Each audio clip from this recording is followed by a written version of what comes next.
Welcome to this edition of Men Talking Mindfulness with your hosts John McCaskill and Will Schneider.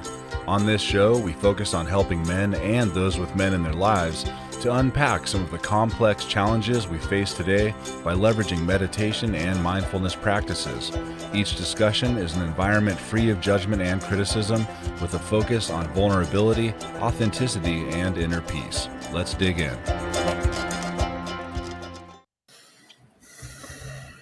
Hey everyone, it's John and Will. We are here with a special between season episode of Men Talking Mindfulness. Why between seasons? Well, Will just wrapped up a 10-day silent Vipassana retreat, and we want to get this recorded while the experience is still fresh in his mind, in his body, and in his spirit. So that said, I'm John McCaskill, coming to you from Colorado Springs, and my co-host, and today my guest and brother from another mother, Will Schneider, is over there in New York City. Will, how are you doing, brother? Feeling amazing, John. I'm really excited to share this experience with our audience today. We're super excited to hear about it. But before that, I just got a couple of announcements. I'll keep these announcements short because I do want to hear all about this. This is literally my first time speaking to Will about this. He got back yesterday or the day before. We've texted one another. Sunday morning. Yeah, Sunday. But we really haven't spoken about it. So I'm really excited to hear all about it. But the announcements we've got season 5 kicking off at the beginning of July.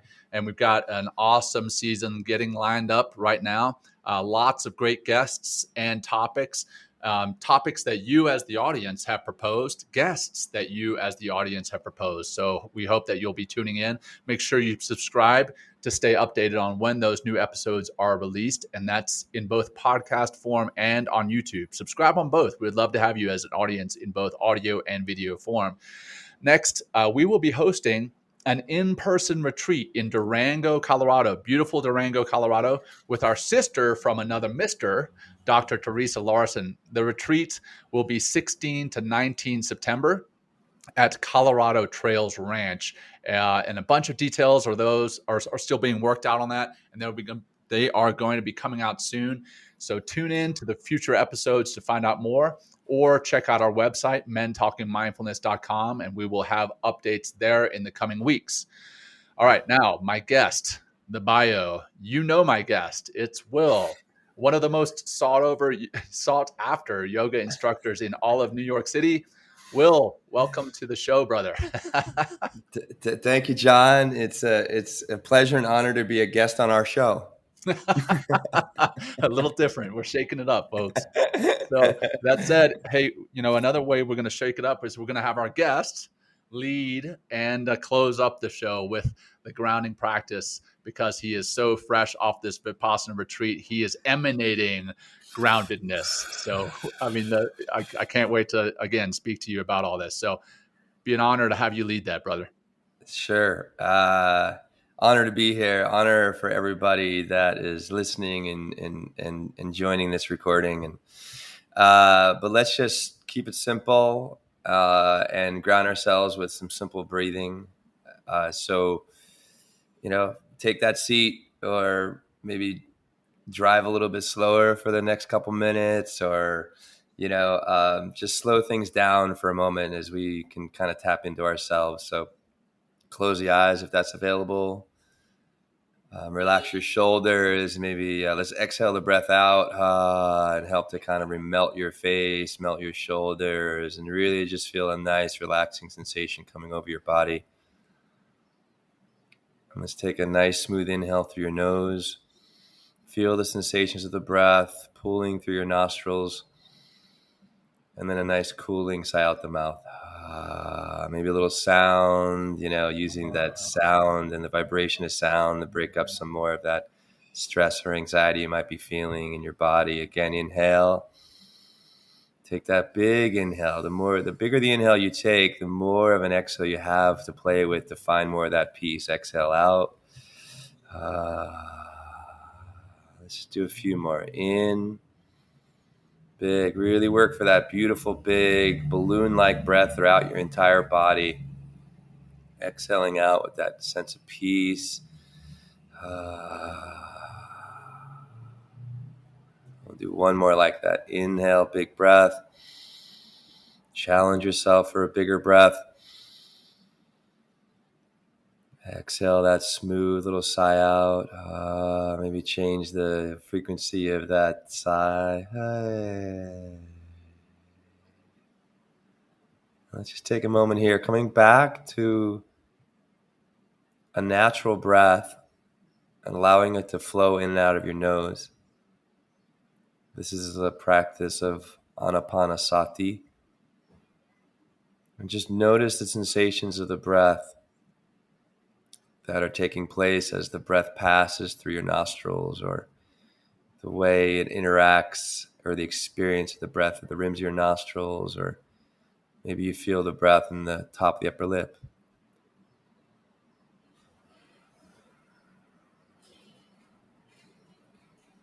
Just stay there for a moment. This is, again, anapanasati, and just doing this was the first 3 days and 30 hours of the Vipassana practice. And each sit was 1 hour.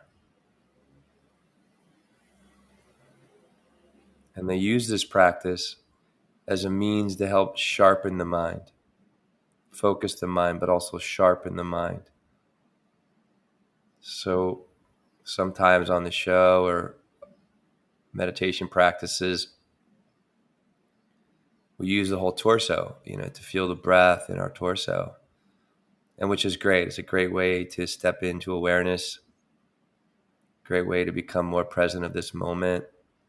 It's a great tool to navigate yourself back to now. But go sharpen the mind and focus the mind more, and just be aware of the breath and the sensations it creates in the nostrils just for another couple moments.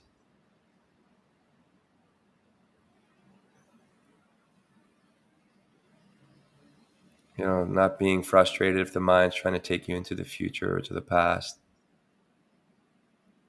Just come back with kindness, gently, and focus again. Exercising the mind just like we're exercising any other muscle in our body that we want to grow and create more agility and flexibility and more strength.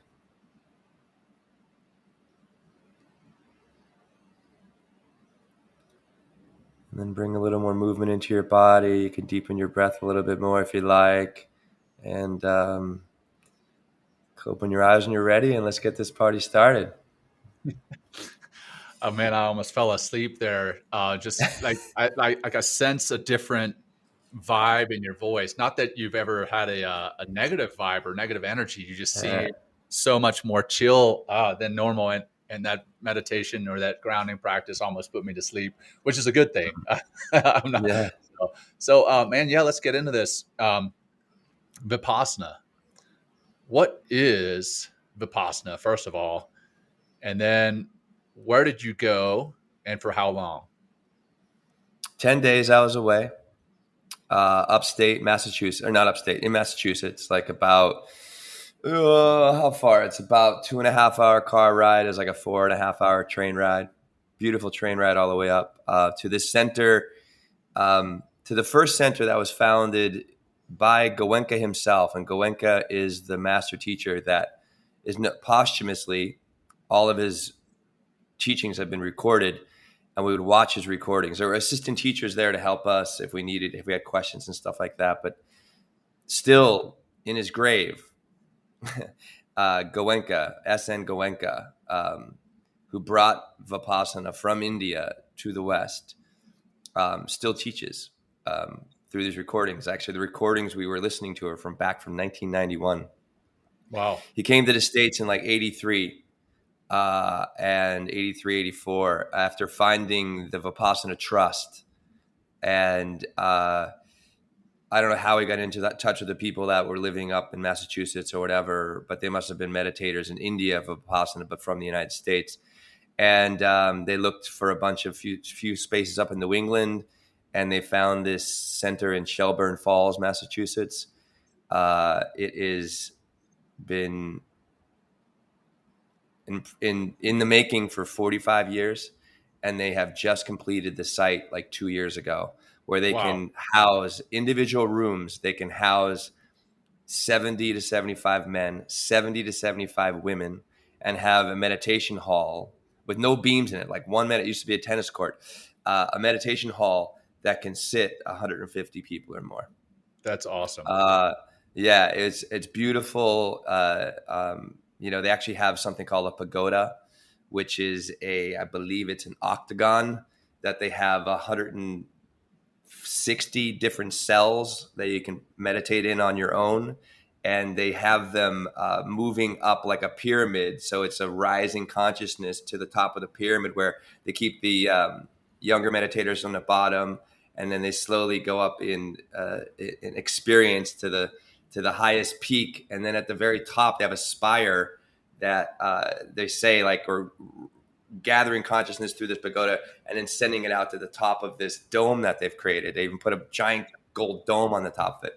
So it's a really beautiful center. What's amazing about it too, John, it runs 100% on donations. Wow. They feed you, they house you, they take care of all your needs. All you need to do is show up for the meditations. And if you don't show up, they'll kick you out, or you can leave whenever you want. You don't have to stay to 10 days. We lost, usually the fourth and fifth days are the hardest for a lot of people. Yeah. And a lot of people, we went down from we only had 37 meditators because of COVID, male meditators, and women had 36 or 37 as well. And we lost, I think throughout the entire process, we lost 5 or 6 men. Wow. Yeah. And so Vipassana is basically, it is the practice of equanimity. And equanimity is living and understanding and being in harmony with all things. And it's the first teaching. And this practice, Vipassana, is what the Buddha himself, 2,500 years ago in northern India, this is what brought forth his enlightenment. And the first teaching after he became enlightened was the middle way. And the middle way is essentially equanimity, just being in balance and harmony and peace with all things, regardless of whether it is a sound that really annoys you, or doing this or doing that, or craving this or trying to avert that. You're just being at peace with all things. And we get to, I started with the Anapanasati. Like I said, that's the first 3 days, 30 hours, just following the breath in your nose, beginning to sharpen the mind and focus. And then on the 4th day, you learn the Vipassana practice, which is just scanning the body from head to toe and trying or practicing the technique of equanimity, and knowing equanimity is built. And what's nice about Vipassana, it's not a religion, it's not a belief, it's not this. It actually works with the laws of nature. And the very first law of nature is everything is changing all the time. So if we attach ourselves to it, it will create misery. So we use our body as the vehicle. So we're just scanning our body 1 hour every sit. We're just scanning again from head to toe, from toe to head. Sometimes we would be asked to scan bifurcating equally from left to right, from top to bottom and then bottom to top again. And, it's physically grueling, because if you're not used to sitting up straight for an hour, and also what you're asked to do is sit with aditana, which is sitting with strong determination and not move at all. During that whole system, my shoulder, my neck, or could be raging and oh my God, right? And it brings up all of this, it brings up it brought up a lot of rage in me, a lot of anger, but to not react to that rage and that anger, and to just keep scanning another part of the body. No, I'm feeling that experience, but I'm just scanning and just, I kept saying to myself, or would help the practice, just no aversion, no craving, not trying to crave bliss or this or that, but not averting the pain either, but just being with it, just seeing it, being with it, sitting with it, just making peace, equanimity. He kept saying anicca, which is, that's the Pali term for impermanence. Anicca, change. So that was, that's kind of the practice in a nutshell. All right. Great show, man. Thanks. Yeah, thanks. I No, fucking killed it. No, just kidding. yeah, That you was awesome. did. Great. You're a great guest. Thanks, man. Thanks, Um, dude. I appreciate it. Man, can you have me back on, please? Like, so, I think you've done one of these before, right? it's my You third. third one. All right. So how was it compared to your first one? Great question. From a physical standpoint, it was much better. Like the first time in 2016, the first one, it was so incredibly physically hard. I was not, even though I'm a strong guy, and I'm a yoga guy, and I was not strong enough to sit for an hour with like a minimal amount of pain, or discomfort, Yeah. or so. So my back was really, my lower back was fucking screaming at me. My shoulder is like, oh, I was like, oh my God. Like by the second or third day, I went to one of the assistant teachers. And also one thing I'll say about Vipassana, you're in noble silence the whole time. So there's no communication with the outside world, no eye contact or communication with anybody at the center, none of the students, nobody's commiserating, no one's talking the whole time you're there. You do have an opportunity at 12 o'clock, and the schedule is very rigid. I'll talk about that in a sec. You do have an opportunity to sign up and interview the assistant teacher at 12 o'clock, so you can break silence and talk and ask a question. So on this third day after my first Vipassana retreat in 2016, I went to the teacher and I was like, oh, my body is killing me. Like, I'm like, I can't, like, this is just so incredibly intense, but I see people sitting in chairs. I see people with seat jacks. And the guy says to me, he's like, well, do you have any like physical problems or ailments or anything like that? I was like, no. He's like, well, then find your seat. So for the next like 7 days, I'm trying to deal with this. But that's like what's nice about, and coming back to that, the teaching and the practice of equanimity, that's helpful. Like when I can, that's where the tool is. You're using that pain, or it's not even pain, they make it even more general, sensation. They're using that intense, Quenk would always say gross sensation, gross sensation, like very intense sensations. They're a teacher. They're a tool to help you exercise the practice. And so that was 2016. I really worked. I mean, I came out and actually have some, if we want, John, maybe I did some, that was 2016 is when just about 5 months after my first Vipassana, they started Facebook Live.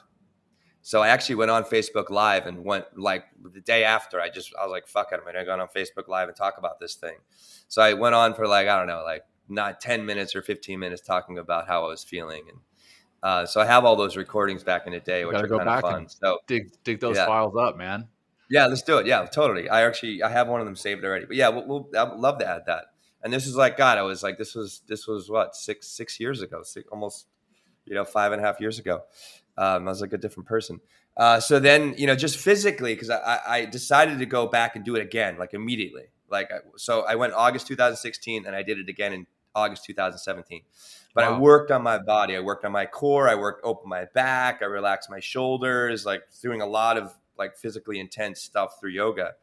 And that helped a lot in 2017. And then when I knew how this was going to happen, I tried to get in 2020. But in March or I forget when, in like May in 2020 or something like that, pandemic squashed that. I was trying to go over New Year's between 2021 to 22 this year. Over New Year's, I was going to go from like the 27th until like the 8th of January. I got COVID, couldn't go. And they were gracious enough, like, hey, any Vipassana you want in the next 6 or 8 months, you're in. So I decided to go in May. And then having this on my calendar and knowing I was going to do this, like even before I actually registered for it, I just started strengthening my body, like my core. I just really started getting strong in my core. Also doing squats, like really getting physically strong. So I wanted to be able to sit more comfortably. And then sure enough, by like the 7th day, I didn't have a lot to work with physically painful, John. I just was really able to sit still, yes. Even in the times that I was really in pain, the stillness really helps. It just brings out more of that, the fucking mind going crazy. And I've learned more about myself this time, more about peace, more about the importance of the vibrations around you. I came home on Sunday and they talk about, like the Sheila, like non-intoxicants, no violence, no this and that. And I decided to smoke a little weed, and it really messed up my vibe. And I Oh was like, wow. I'm not gonna smoke weed for a while. I just didn't feel like all the peace I was feeling it just was hijacked a little bit. Yeah. So it was like, Interesting. really fascinating. So that's kind of it's incredibly demanding. I'm very proud of going through this, Well, and I feel absolutely amazing. the physical side definitely sounds demanding. I mean, all of it. But I want to know some of the other challenges aside from the physical Yeah. side.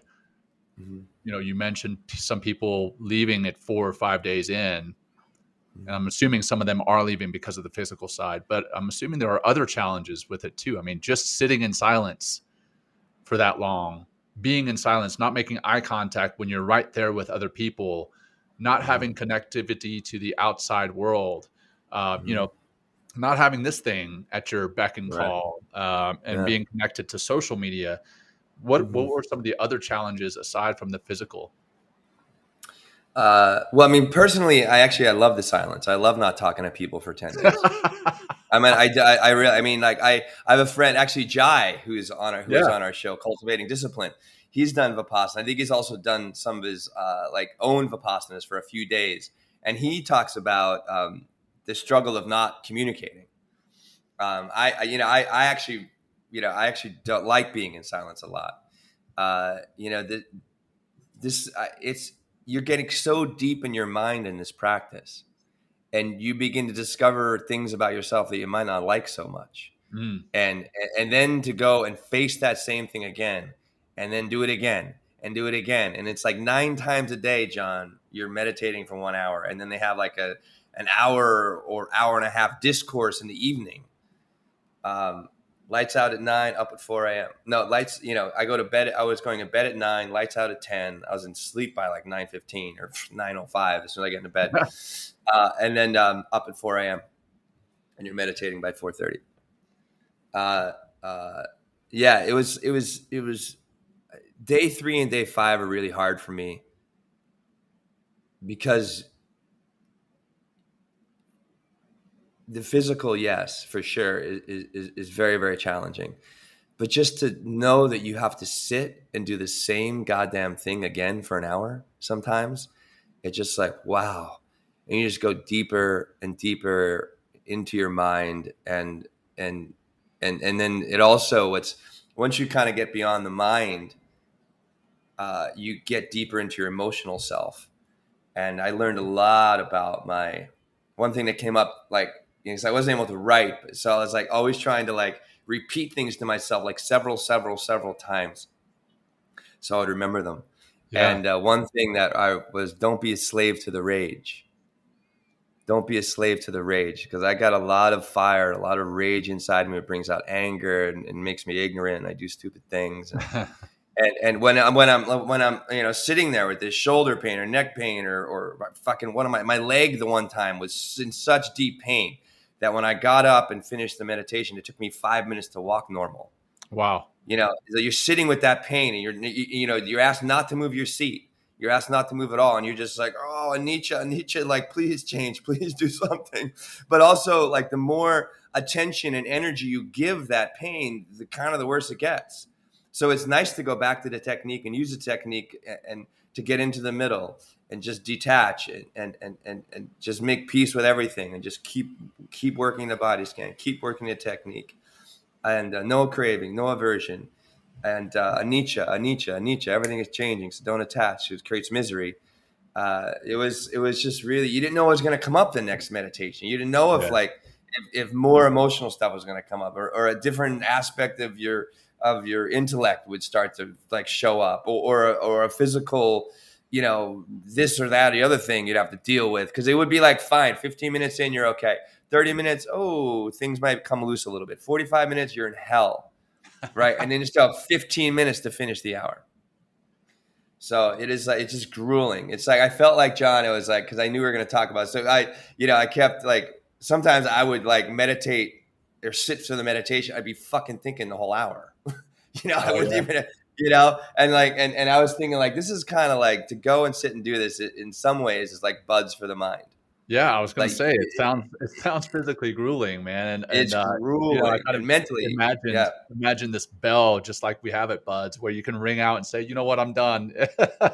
And people would, we're done. I'm out. And it's Yeah. nice when people have to go, or not nice, like you have to go immediately. Oh I yeah, think that I was sitting and you're also eating with all these men too. And yeah. you're just like, you're not even talking to them. But I did hear the one day, I think some guy, he was going to go, right? He said, I'm leaving, went to the assistant teacher, they had a course manager or manager there that kind of like woke us up. I was actually, they asked one of the students to ring the morning bell. They have this amazing piece of like heavy, like brass. It's like a flat piece of brass, and you gong it with a gavel, and Yeah. it makes this beautiful sound. That was how we woke up, and that's how we Oh, knew it wow. was time to meditate. We had like 15 minutes to meditate, or 15 minutes before we started Get our ready. next meditation and stuff. Yeah. Yeah, so get ready. And this guy tapped out. He like he goes, I'm done. But he came to the eating hall to eat. He came to the dining hall to eat. And Right. then and he sat down, had his plate, and the manager came in a moment later. He's like, "You got to leave now. Like this isn't a hotel. Like this isn't a hotel. You said you're gonna go. You go. Wow. So it was like, I mean, they're very kind. I'm not saying like they do Sure. have rules that they follow, but you just stick with the rules. Everything was very clearly communicated all the time. They had a message board, a board that they had. They're able to read the daily schedule, which is essentially the same schedule 95% of the time. And then read about the different aspects of the practice and stuff like that. Not like it's a book, like you're studying the practice, but it's like, why do we chant? They would chant at the beginning of every session. They had instruction before every session. They would chant at the end of every session. Every evening at 8:15, they started a 60 to 75 minute, 90-minute discourse. And then we'd finish the rest of the time we had with a meditation until 9:00, and then in bed, and we just start the next day. So a couple of things I want to unpack there. One is you talked about some things bubbling up, right? Emotionally. And you may be afraid of that same thing bubbling up in the next meditation or the next sit. Would you feel comfortable sharing some of the things that bubbled up? Yeah, please. Maybe,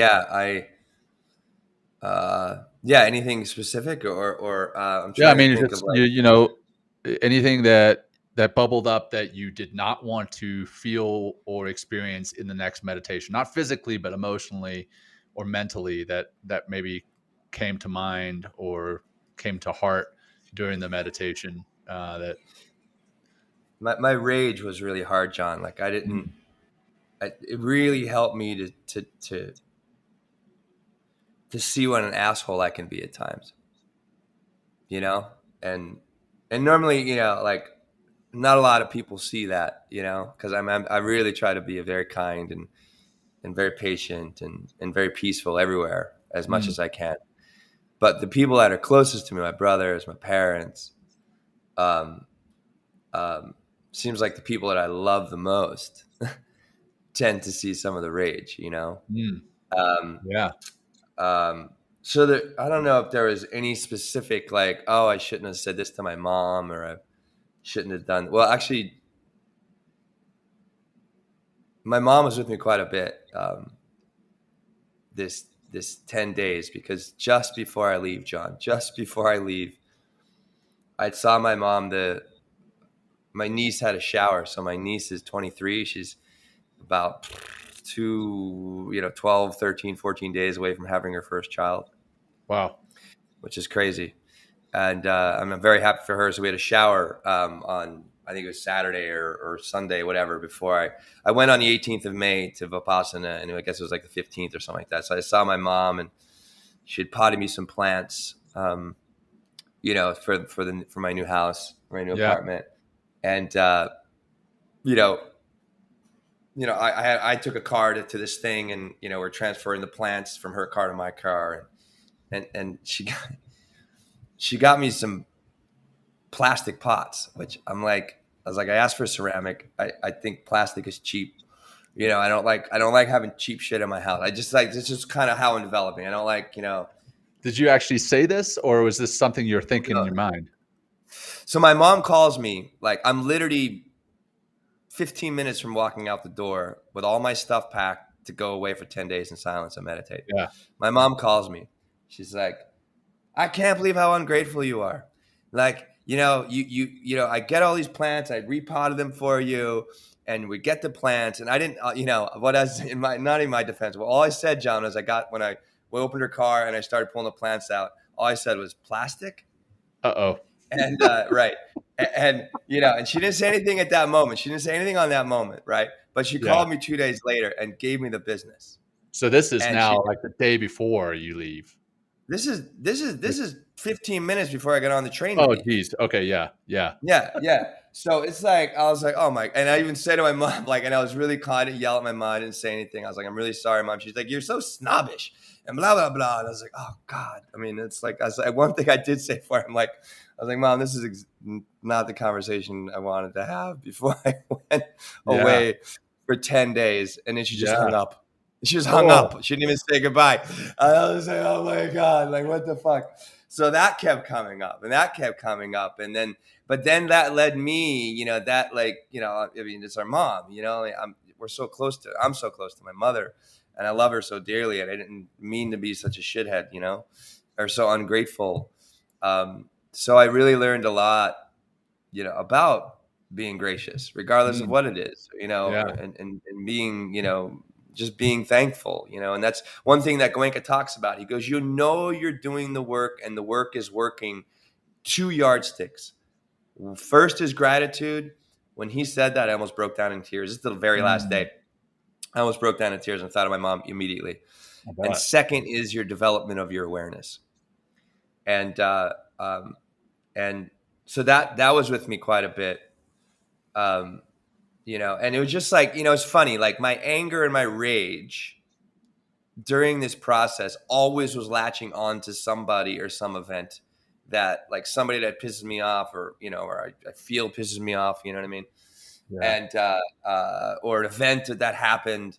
So the rage and my anger and, or the other feelings would just go to these places. And, I guess my mind is kind of obsessive in some ways.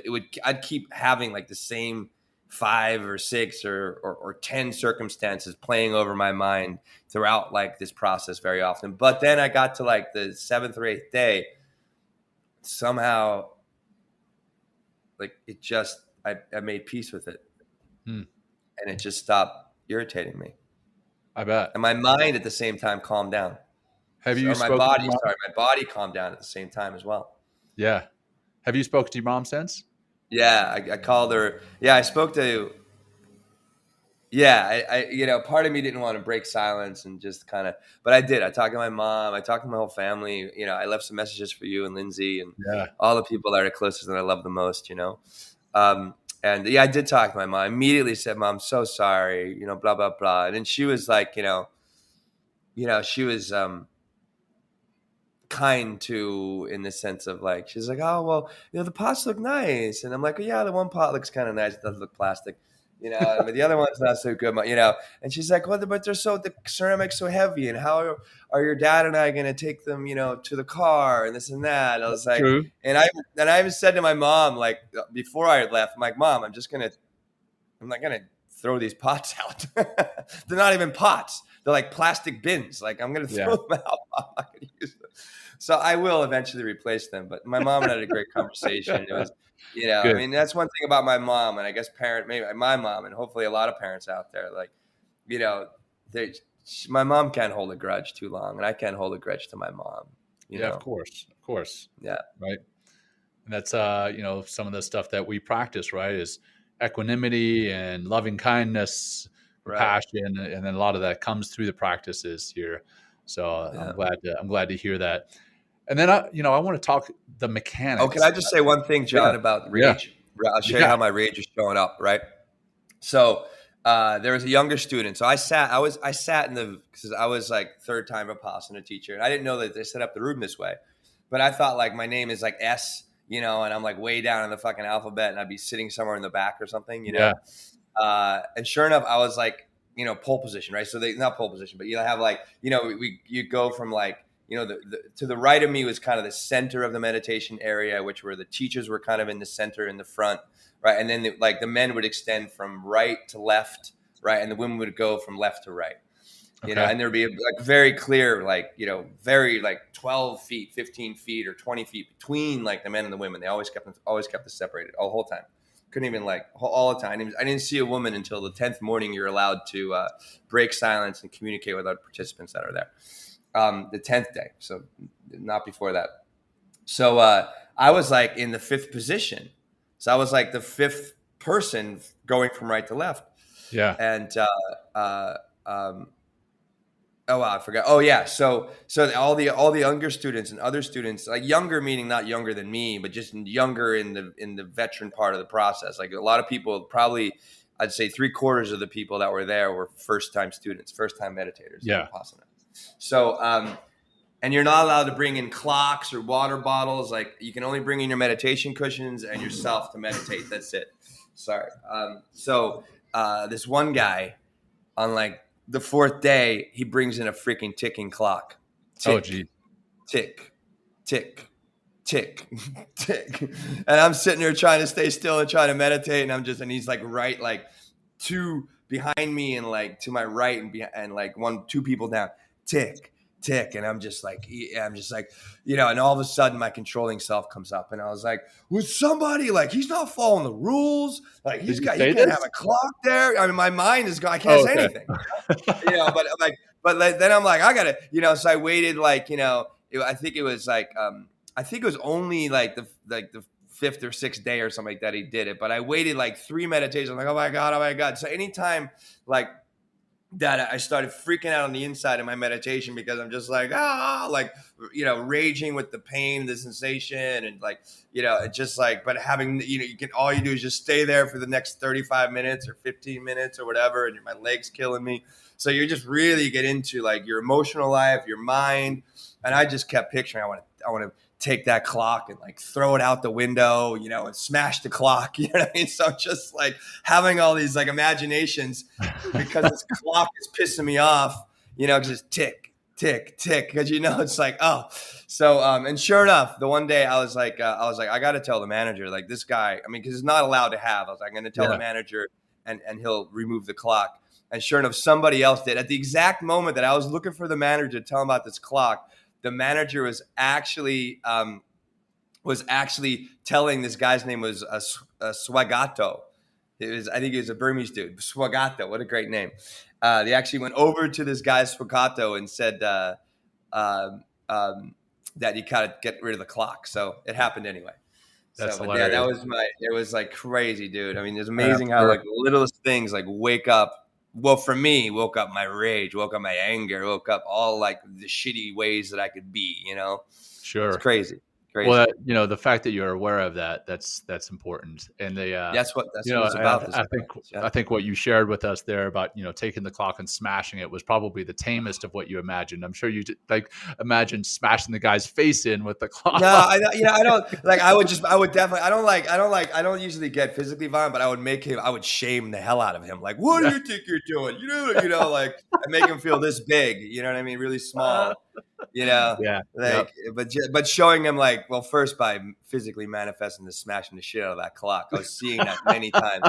Tick, tick, tick, and then try to come back from meditation. It was so crazy. So crazy. Yeah, I thought you were going to tell me that like halfway through they revealed that this guy was actually part of the teaching and that your rage was something that they wanted to have you deal with or something. Right? No. Yeah. That's where your mind takes you, dude. Yeah. When you're uncomfortable and you can't do anything about it and you're locked in this very, for your own benefit, this very rigid way of doing things. Whew, yeah. It is like, and then it's like, oh, I got another day of this. Oh, I got another day of this. It's like, that's tough. But just to show up, John, show up, do the work. Things can change, man.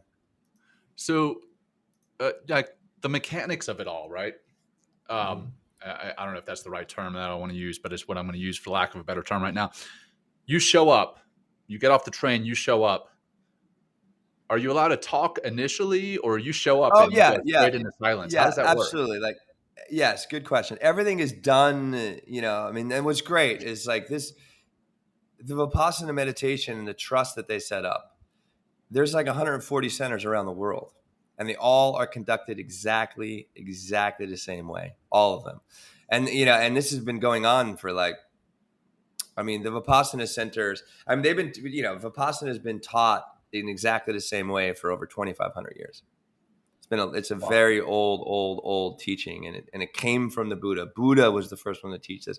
Buddha became enlightened when he was 35, died when he was 80, and for the next 45 years of his life, when he became enlightened, all he did was serve and teach, serve and teach, serve and teach, serve. So the mechanics and the formalities are for your benefit, 100%. So you show up, right? It's very welcoming. Everybody is so kind and so peaceful and so willing to help and serve. So you have a great entry into the Vipassana Center and into this technique and into these 10 days. So people arrive. I think you can start arriving like 1:00, and then the work starts around 6 or 6:30. I think they fed us first. All vegetarian food, by the way. Mm. So there was dairy there, no eggs at all, but all vegetarian food. And good food. It was actually quite good. They actually had a guacamole to one day. I was like, wow, this is actually pretty damn good guacamole. They shouldn't have served they had mac and cheese one day, and it was so salty and delicious that irritated the shit out of my meditation for like fucking hours and hours and hours. Just like, oh, I just want some mac and cheese, or like, and then the mac and cheese craving would go to, is what happens in the mind, right? So Yeah. I'm craving this mac and cheese, and then it's like, oh, but what would really be awesome is the burrito at this place I used to go to all the time. And sure enough, what did I do when I got back on Sunday? I got that burrito. I bet. It was so, but so they welcome you in, but everything is very clearly laid out. Everything is very clear to the instruction, by Goenka himself, and then the rest of everybody that's there supporting the teachings, like the manager, like the student manager, and assistant teacher is there to help make whatever questions you have. Um, um, ask those questions, but also, to facilitate the process of getting you in and out of meditation and doing all this kind of stuff. So Got it. all very like, the only questions you really have, John, are about the meditation practice itself and your Yeah. experience in it, so it's So very easy. what drew you to doing one of these Vipassana retreats in the first place, the first one, and then what drew you to come back? Well, what definitely brought me back was just the incredible insight, and also this experience I'm having right now, which I just feel so calm, so peaceful, and just so who I always want to be, Mm. like, and I heard about it first. I think it was when I started practicing seriously yoga in New York in like 2009 or 10. Somebody mentioned Vipassana, and the teacher that was teaching me at that time, he had talked about Vipassana. I was like, oh, so I dug a little bit, found out about it, and ended up doing my first Vipassana in 2016. I was already meditating. I started meditating in 2007 with TM. We could also, I think, might be good to talk about different styles and why this one is goes so deep. Um, and then, and I did it in 2016, and I had such a great experience. And I just did it again in 2017 because I was like, let's just go back and face myself again. And it's like all the 10 days, all the work, all, the awareness that it creates, all the experiences just overall, whether good, bad, in between, painful, highs, lows, are all worth it to come out with a deeper understanding. What's great about the practice, John, is it all is aligned with the way nature already is. And we're just tapping into the wisdom of nature by being in our own nature in the practice, which is anicca, which is everything is changing all the time. Yeah. Stay in the middle. It is the practice. Vipassana is the practice of equanimity. And the more, I mean, anybody, absolutely anybody out there can do this, number one, for sure. And like one thing I'll say about finding, like, I didn't have a seat back, but like I said, other people, like if you have a physical thing, I actually talked to Nick Gregoriadis before we jumped on, and he was like, I've always wanted to do Vipassana, but I'm afraid of my back, and it's all fucked up from, The from all, jujitsu. jujitsu and stuff like that. I was like, but you can sit in a chair or you get a seat jack. So anybody can do this. There's some dude that was over 73 years old doing it. Wow. And you can, Wow. and it's also done in like 75 different languages. So they actually have recordings in Vietnamese. I went there and did one. Oh, this was grueling, John, in 2016 and 17. So not only is the instruction done in English, but right after it's done in English, they do it in Cantonese. So you're sitting there for an extra 10 minutes listening to this instruction before you actually start the meditation. You're like, oh my God, wow. oh my God, oh my God, oh my God, oh my God, oh my God. So it even takes more patience. You learn a little bit more. I just didn't, I don't know, from 2017 till now, like, again, I tried to go back in 2020, try to go back in 2021, and then finally got in 2022. You're going to go back? There's just something there. I'll go back again. Yeah. Well, actually, John, they also have 10 days. If you do 10 days, you can do 21 days. Oof. If you do a couple 21 days, you can do 45 days. Holy cow. Yeah.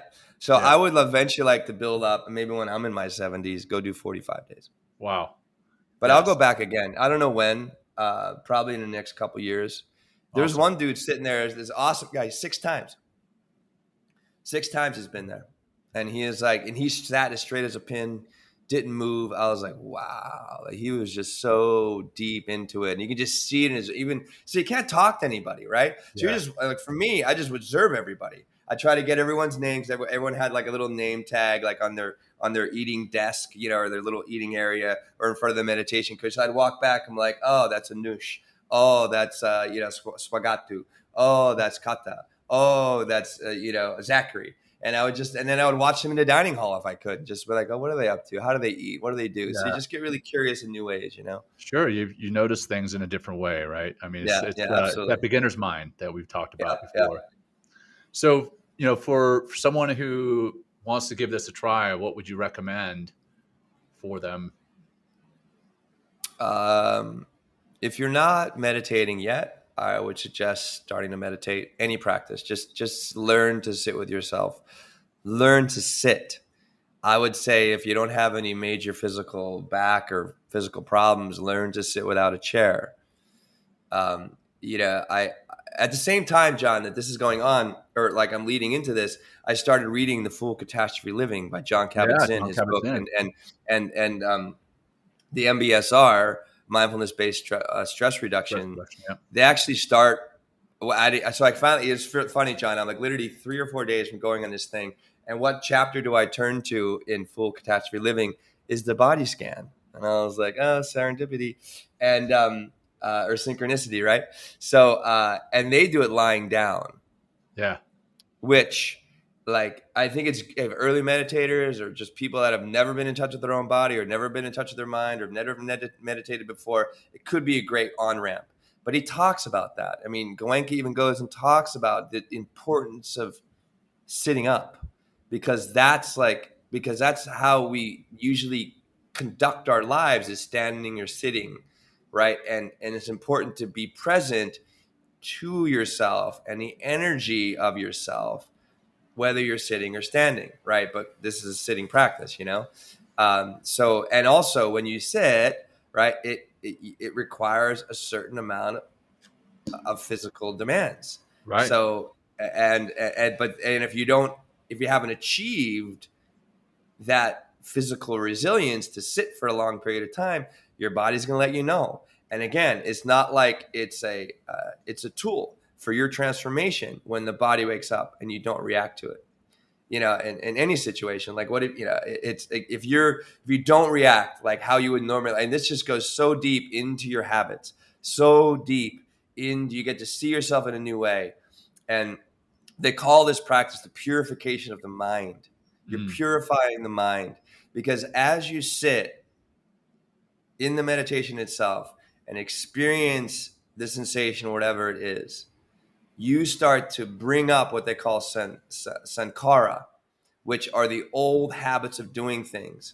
And what's really separates Vipassana from other practices and other meditation practices like TM or visualization or other types of mantra meditation is it only gets to the surface of the mind, right? So, but you can feel great, and these practices are all very helpful. And Goenka talks about I practiced them in the past, but when I hit Vipassana, and actually what happened for Goenka, he was a very successful businessman in India, rich, came from a rich family as well, and he came to Vipassana because for 6 years he had deep migraine headaches, right? And could not. He went to this doctor, this specialist, that therapist, and this specialist, and could not get rid of these migraine headaches. And the only thing that would relieve his migraine headaches was morphine. So he was taking morphine time and time and time again. Wow. And the doctor's like, look, there's going to be a moment here and a problem here that you're going to be taking morphine all the time because your body's going to be developing morphine resistance. Right. At that moment, right when he needed it, someone said, hey, you should try Vipassana. And Vipassana cured his freaking migraine headaches. Wow. Because so it gets to what's and why Vipassana gets to the depth of the mind, gets to the depth of your problems and pulls out the roots so they never bother you again. Nice. I mean, not all of them one sit, you know what I mean? That's why I keep doing it. Well, but, I mean, I was going to say, people keep coming back. Right. It's purification of the mind. So the more that I sit, John, and don't react, right? And like that feeling in my shoulder, it starts to bring up those old sankara. Sankara is just an old pattern, a way of doing things. Starts to bring it up, not necessarily in the subconscious. And then if I sit and don't react and I just sit in the middle, equanimity, anicca, no craving, no aversion, that stuff starts to leave my conscious self and it never bothers me again. Nice. That's why this practice is so powerful. Vipassana. Yeah. Beautiful, man. Well, what else? You got anything else, man? I'm gonna start to wrap it up. I'm out of questions. I'm sure. Yeah, go for it. I will talk about one experience I had that I didn't know the name of it until the 8th day, but it happened on the 6th day. There's this experience that he talks very specifically about on the 8th day. He goes, you might hit a state called Banga. Is spelled Bhanga, Banga Nana, but you can just find it by putting in Banga, Bhanga, Banga. I'm sitting there on the 6th day at 6 o'clock meditation. About 45 minutes into the meditation, I have some shoulder pain, and I'm just literally, just working, 6 days in, this is already 5 hours, or 5 meditations into that particular day.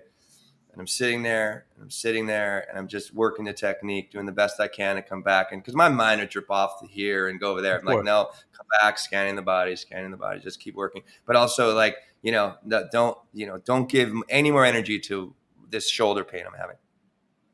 Suddenly I start feeling this shoulder pain rapidly start to change.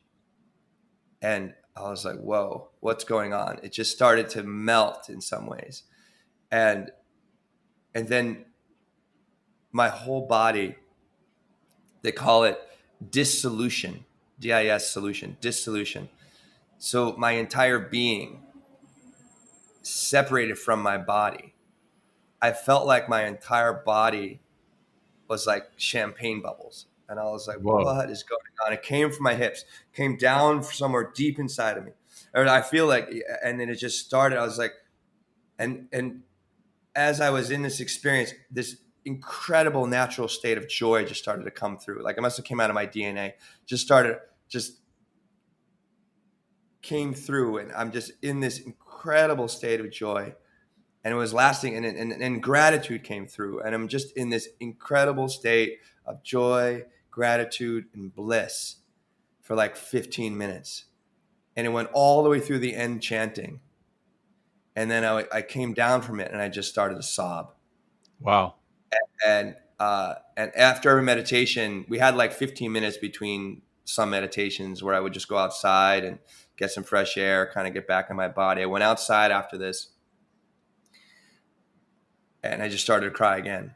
And I was like, what the hell was that? Like, it was like, I've taken ecstasy before, John, and ecstasy is pretty amazing, or MDMA. It's pretty amazing. It gives you that sense of joy and bliss. This was it was all natural and even more profound than MDMA. And I was like, whoa, I was like, what happened? It was the most joyful experience I couldn't believe what I felt. I could not believe I couldn't believe it. And the state of gratitude was right with it too. And then sure enough, on the 8th day, he talks about it. He goes, you might reach a state called Banga Nana. And he goes, and Banga feels great, but there's a problem with Banga, because when you hit Banga, each time you sit for meditation, you're going to want to have that experience again. Sure. Just by attaching. Yeah. And just by attaching to that mentally, to wanting that, you're going to mess up the rest of your meditation. So you got to let Banga go, and maybe it'll come through again. But I cannot believe I reached this state of meditation. And I had no idea that you can experience so much natural joy, bliss, and gratitude as a human being. Wow. Never, yeah. And that was like, and just the natural tears that came. That was really incredible, John. Well, I tell you, if our listeners have not been convinced to go to a Vipassana retreat by everything else that you said, then Banga, it sounds like that's worth it in and of itself. But if you get there, it didn't happen the first 2 times. To it, right? Yeah, it didn't happen in 2016 or 17. It happened in 2019 or 22. Yeah, there you go. Yeah. Well, awesome, brother. This has been an awesome episode. Loved having you as a guest. How can people Thanks, find John. Yeah. So you can find me at Will Not Fear on Instagram, WILLNOTFEAR, willnotfear.com, Will Not Fear on Twitter. You have a podcast or something? Men Talking Mindfulness. You can hit me up at will@mentalkingmindfulness.com, also on LinkedIn. No, but all seriousness, if you guys have any questions, or anyone has any questions out there about this technique, or about any way that I can help you, and I'm teaching, a hell of a lot here in the city, and virtually as well. I have students, and if you want to deepen your practice, whether through yoga or through meditation or mindfulness, I would absolutely love to help you, even if you've never done this before, meditation or anything. I would love to help you begin to start your journey on the path. There you go. Well, with that, could you wrap up the show with a quick grounding practice, man? A closing practice? Yes, let's do it. We'll finish with the body scan a little bit. Sounds good. We'll just, so find that seat, or, ultimately Vipassana is done with your eyes closed and not moving as well, but do the best you can with where you are and how you are. And we'll just it's nice to start a meditation of Vipassana with just taking a few breaths to help sharpen and focus the mind and bring yourself back present to this moment. So it helps to close the eyes to release that visual data stream that can really mess with the mind and your feelings.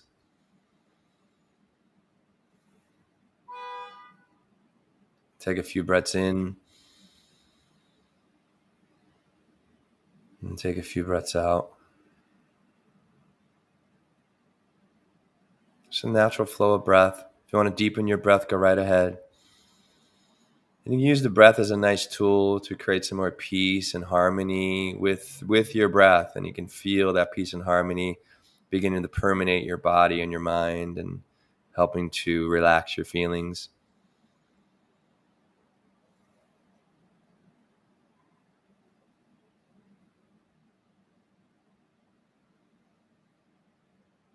And let's just start we'll start in a place that usually has a lot of sensation. Just bring your awareness to your hands, to your palms.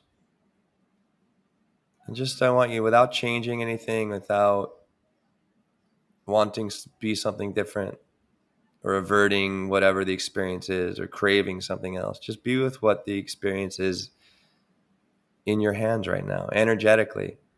This is not the thought of your hands being there, but the actual sensations that you're experiencing in your hands right now.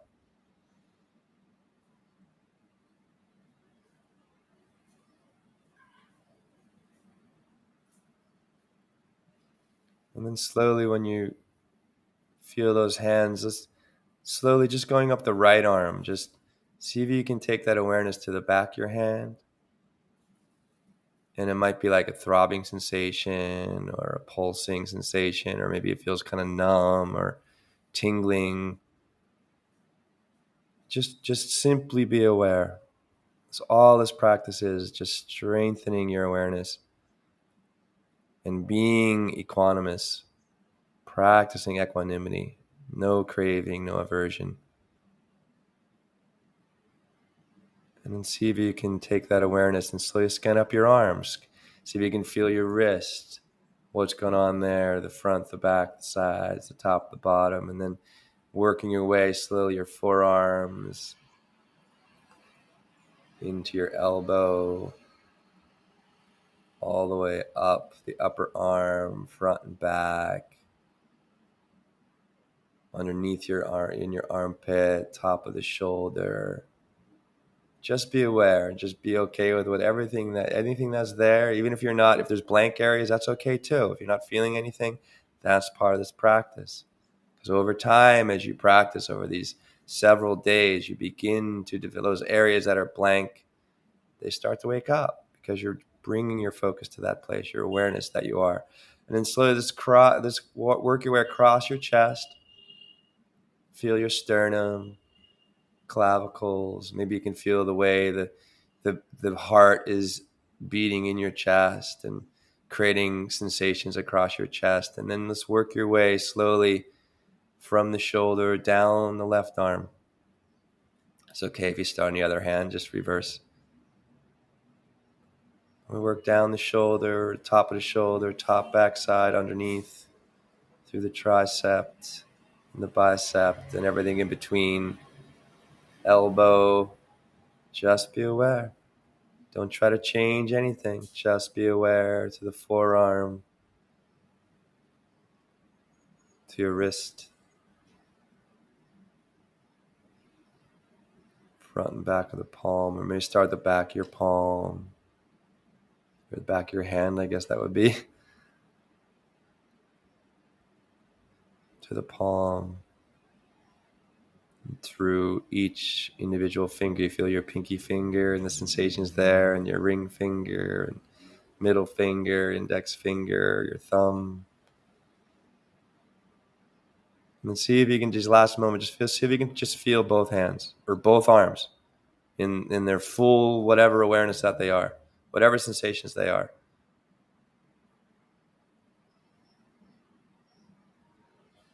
This is a little piece of Vipassana. And the practice would look like going from head to toe, from toe to head, and trying to feel your entire body over and over and over again, and trying not to react to any of the sensations that you're trying to avert or craving something else. Let's just close with one breath. Exhale out. Take a big, big, big giant breath in. And let it go. Anicca, anicca, anicca is how we would begin every Vipassana practice. And that means change, changing, changing, changing. And anytime you attach yourself to anything that's changing, which is everything in this physical world and this planet we live on, you will suffer and you will create misery. And this is equanimity, equanimous, staying in the middle. Open your eyes when you're ready. John, thank you for this opportunity, brother. Yeah, thank you for sharing what you experienced with me and with our audience. It's invaluable, and I certainly appreciate your sharing it, man. And I'm going to be looking for my own opportunity to do something similar to this, if not the same. So thank you for that, Will. Thank you for sharing it. For our audience, thanks for listening. Thanks for tuning in. Please subscribe. give us a like, give us a review, give us a rating, subscribe on YouTube, subscribe to the podcast, and share what we're doing. You know, if there's people who are interested in meditation and mindfulness, in Vipassana, share this show with them, share this episode, share the show as a whole. We appreciate you as an audience, and I'll turn it over to Will to wrap it up. Yeah. So thanks again. I forget the actual website. It's called Dharma. It's all Dharma. It says Dharma means just truth and natural truth. The truth of nature is what Dharma is. I think it's dharma.org is where you can find Vipassana. I'll make sure I drop it anywhere that we have this video, and I'll send it to you, John, for the podcast. So you can go to the website and sign up. You know, I got to say, to sign up, there's limited space, and if you're really serious about doing this, sign up for like 4 or 5 months in advance, because these fill up, especially women.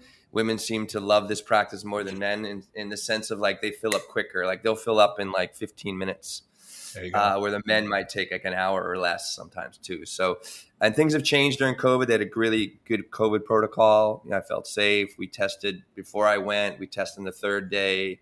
We had 1 positive case actually there. So we had a test on the 7th day and no one was positive. So we wore masks the whole time. So, anybody's have any questions, please reach out. And let's make this happen. Thanks to everybody. I know you got to run, John, and and everybody. Thanks for coming. No worries. And hey, thanks for listening. Hit me up if you have any questions. Thanks for listening, Peace. John. Until next time. Thank you so much. Peace. All right, bye. Joining us today. We hope you walk away with some new tools and insights to guide you on your life journey. New episodes are being published every week, so please join us again for some meaningful discussion. For more information, please check out mentalkingmindfulness.com.